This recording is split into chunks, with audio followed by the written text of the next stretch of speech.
Hey, welcome back to my channel, Ipan Fana Channel. Terima kasih sudah mengklik video ini.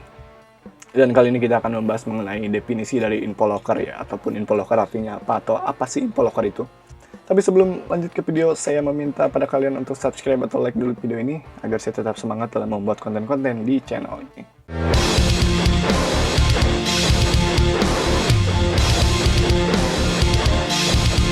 Oke, infolocker. Sebenarnya infolocker ini banyak sekali bertebaran di media sosial ya. Banyak infolocker dengan hashtag ataupun keterangan, deskripsi, dan lain sebagainya. Tapi faktanya masih belum banyak yang mengetahui apa itu infolocker, terlebih bagi lulusan-lulusan baru, mungkin yang baru lulus sekolah ataupun lain sebagainya. Jadi apa sih infolocker ini? Locker sendiri biasanya jika kita definisikan ya, locker biasa terus LOKER itu biasanya lemari ya, lemari locker ya. Tapi infolocker yang kita bahas ini bukan info lemari, bukan itu. Tapi infolocker yang kita bahas adalah informasi lowongan pekerjaan yang disingkat jadi locker ya. Informasi sendiri disingkat jadi info, sedangkan lowongan pekerjaan disingkat jadi locker.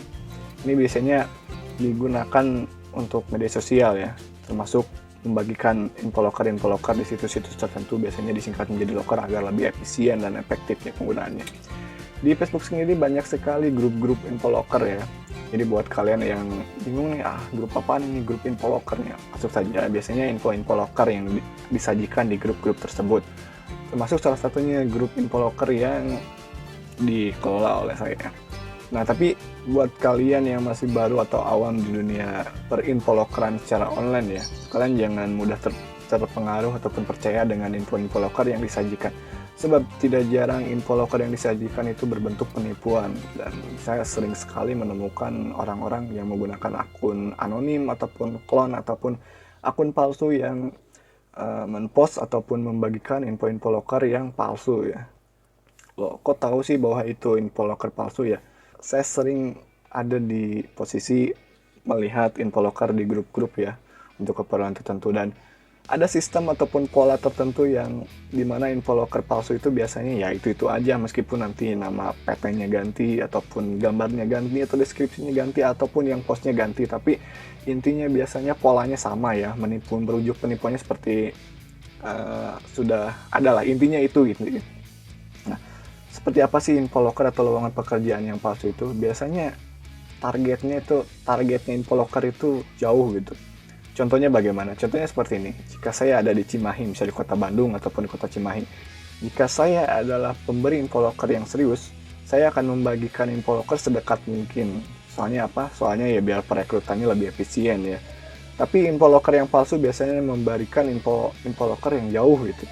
Saya di Bandung menargetkan di Jakarta.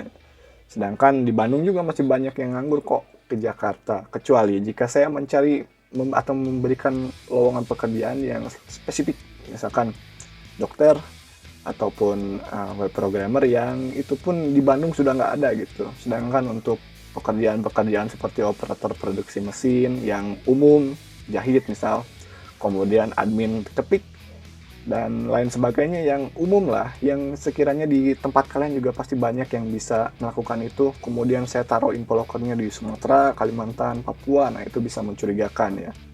Kalian jangan dulu terpercaya. Kemudian infolocker yang kedua yang biasanya palsu itu mengiming-imingi gaji yang besar ya. Misalkan UMR di Bandung Barat mungkin 31 ataupun 32, dan diiming-imingi gaji 5-6 juta dengan pekerjaan yang dapat dibilang basic ya pekerjaannya, misal mengetik ataupun apa gitu.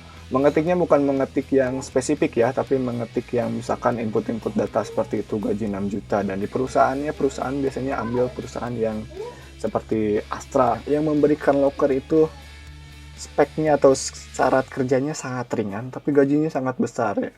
Kalau misalkan jadi web programmer di script tertentu ya, back end, front end, itu gajinya 6 juta atau 8 juta itu masih wajar lah.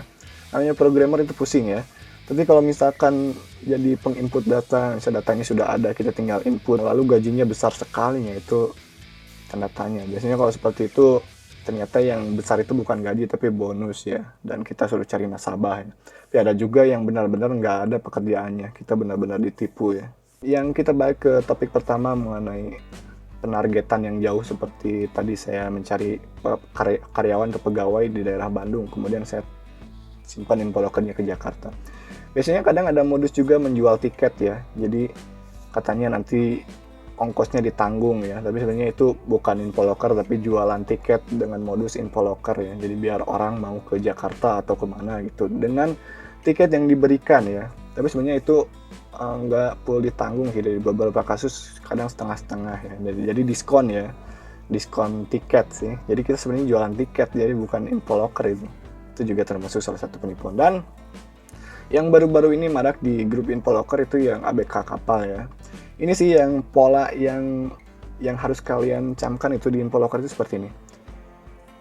Biasanya pemberi pekerjaan itu yang merekrut karyawan nggak apa ya istilahnya. Gini deh, yang pemberi infoloker itu biasanya nggak seperti yang mencari loker. Kalau yang mencari loker ya, kalau lokernya di Bandung, di Jakarta itu sampai datang ya.